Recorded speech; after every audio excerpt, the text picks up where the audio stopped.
Parenting Young India. This video is a must-watch for all parents of young India, especially if your children are 18 years or less. Here I will explain to you what is going on with the current youth population and their damaging relationship with technology.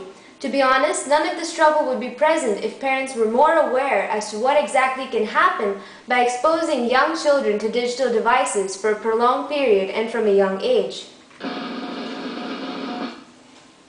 A lot of you may think, yeah, we know technology is damaging, but exposure is necessary in the current light of globalization, which may be true in one way, but before I comment further, let me explain why it is necessary, especially for Gen Y of India, to buck the trend of this digital craze until a certain age.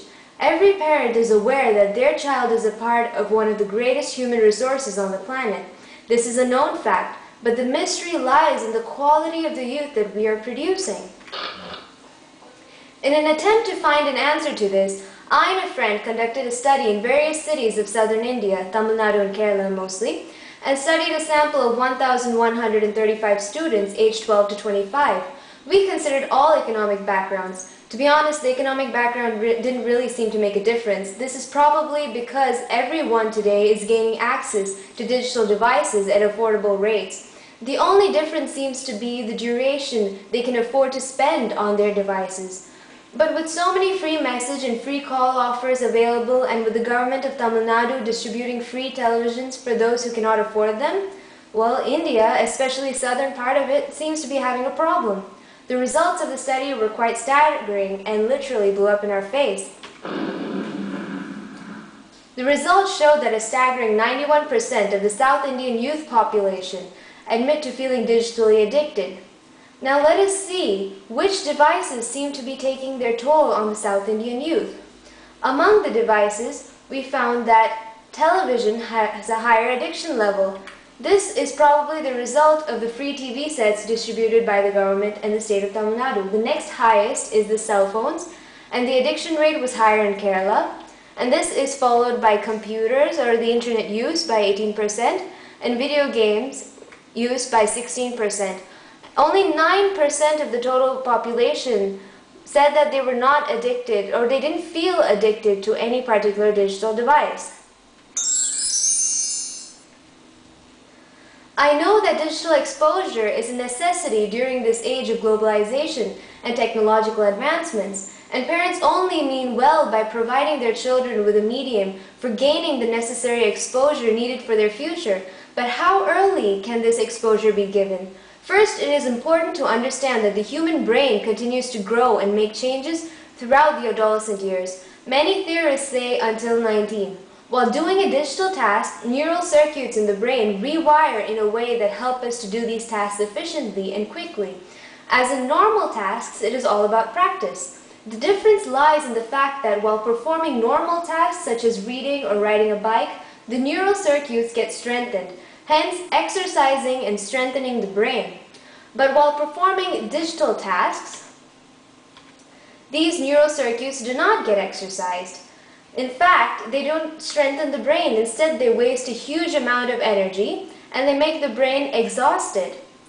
They even say that activity in the frontal lobe, the part of the brain that makes rational judgments, shuts down for an hour or more after playing video games. The frontal lobe develops mostly during the teenage years, and increased exposure to digital technology can make their brain used to the rapidly changing input that they see on their television or on the internet, thus making them more impatient and fooling their minds into having unrealistic expectations.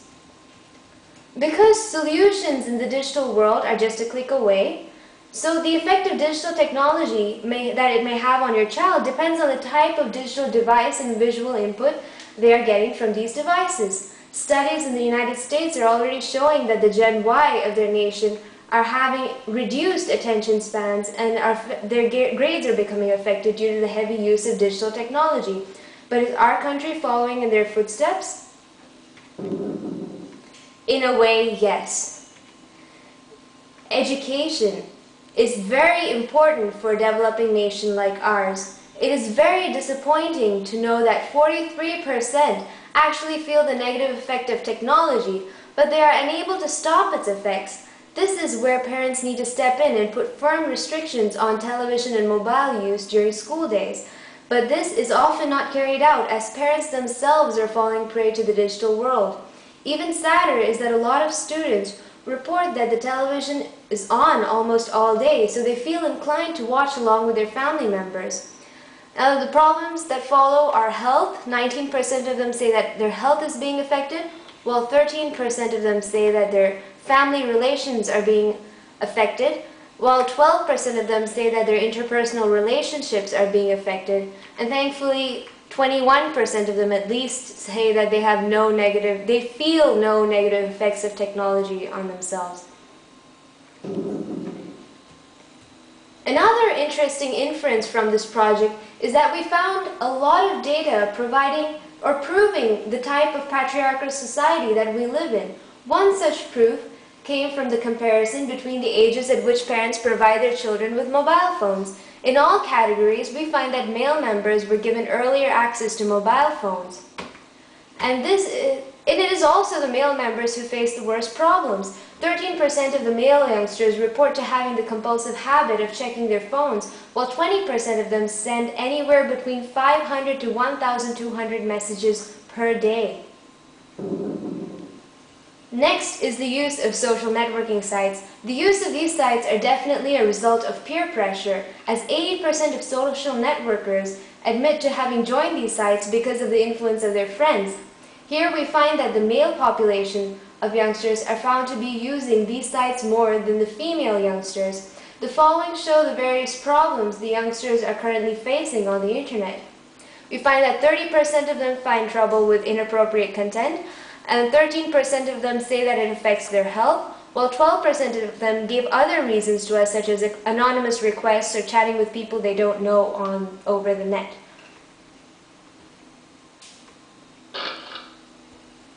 Now, the television, 30% of the male population admit to changes in their behavior due to the influence of television, while 18% of the female population admit to behavioral changes due to television. Now, this only proves that these behaviors are actually influenced by a medium called the television. Now, you're exposing your child to your television sets almost on a daily basis. That just shows that your child is very prone to be imitating behavior that they see on television.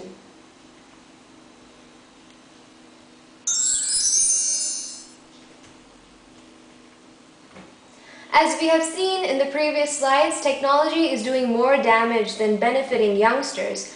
Real gain of knowledge is not very profound, as we found that around 30% of the time youngsters just copy-paste from the internet.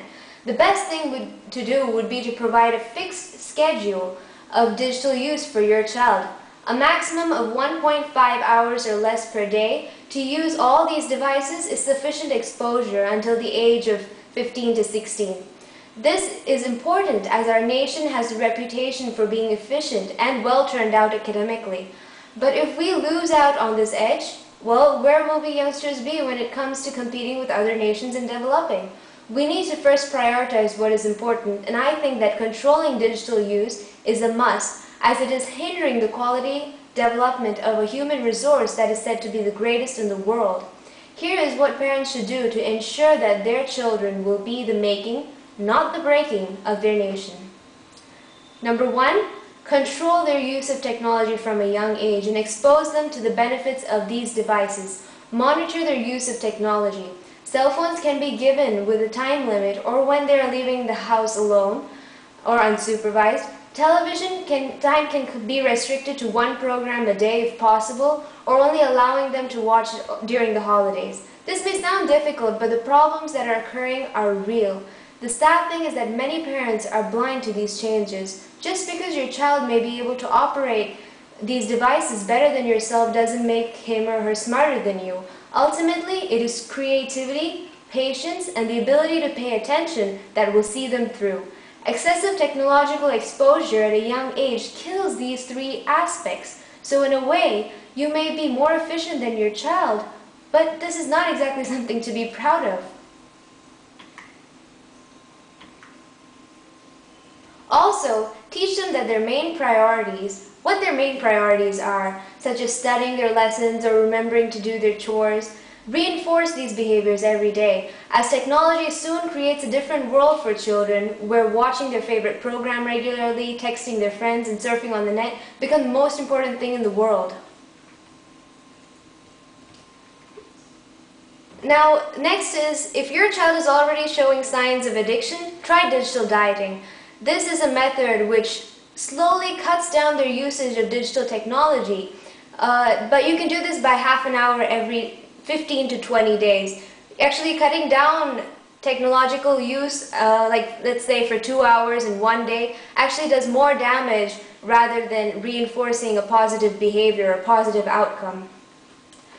Now, these are necessities for children. Well, after the age of 18, it is up to them to understand what is important and what is not. So are you ready to help to create a true population of efficient and smart youngsters rather than digital addicts and robots that cannot think originally?